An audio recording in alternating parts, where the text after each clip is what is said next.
আসসালামু আলাইকুম। আশা করি সবাই ভালো আছেন। ইউটিউবার ইলিয়াসের লাইভটা কেমন লাগলো? আশা করি সবাই ভালো লেগেছে, তাই না?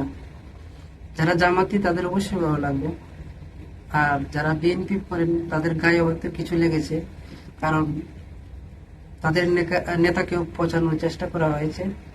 তাদের নেতা কোরআন শরীফ শপথ করে কথা রাখেনি, আর তাদের নেতাও 1971 সালে যুদ্ধকালীন সময়ে শেখ মুজিবুরকে হত্যা করার পরিকল্পনা করেছিল, এখানে স্পষ্ট। যদিও আমি এটার সাথে একমত নয়, কারণ হয়তো তারা বিএনপি এবং আওয়ামী লীগের মধ্যে দ্বন্দ্ব লাগানোর জন্য এই কৌশল অবলম্বন করতেছে। এই ইউটিউবার সবসময় বাংলাদেশকে নিয়ে চক্রান্ত লিপ্ত। গতকাল তার একটা ইউটিউব কমিউনিটিতে একটা স্ট্যাটাস পড়ছি, খুব খারাপ লাগলো। সে বলতেছে যে 1975 সালের মুজিবকে যারা হত্যা করেছিল, মেজর মেজর ডালিমের সাথে সাথে আরেকজনকে আনবে তার চ্যানেলে।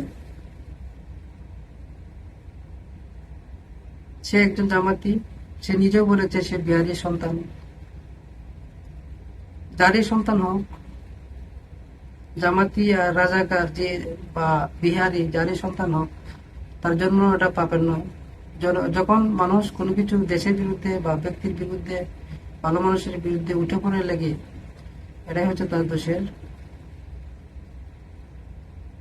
সে দেশের মানুষকে, দেশের স্বাধীনতাকে, দেশের সার্বভৌমত্বকে নিয়ে মেতে উঠেছে, এবং বিশ্বের কাছে অর্থাৎ অনেক মানুষের কাছে বাংলাদেশের স্বাধীনতাকে প্রশ্নবিদ্ধ করতেছে তার কার্যকলাপের মাধ্যমে প্রকাশ পায়। সে ইউটিউবে কি লিখেছে আমি তা পরে শোনাচ্ছি। আমলিক কেমন লাগে এখন? আওয়ামী লীগ শব্দটা সে আমলিক লিখেছে। আমলিক কেমন লাগে এখন? 5 বছর ধরে বলেছিলাম এমন সময় আসবে তোদের আব্বাকে জুতা দিয়ে পেটালেও তোদের আব্বার নাম ধরে ডাক দেওয়ার লোক পাবি না। সেই সময় এসেছে। পশ্চাৎ দেশে আগুন লাগিয়ে দেব, পোড়া গন্ধ বের হবে, কিন্তু আহ উহ শব্দ করতে দিব না। যত যন্ত্রণা দিয়েছিস এক এক করে সব শোধ করে দিব। ওয়েট কর। 75-এর নায়ক তোদের আরো আব্বারা আমার চ্যানেলে আসতেছে।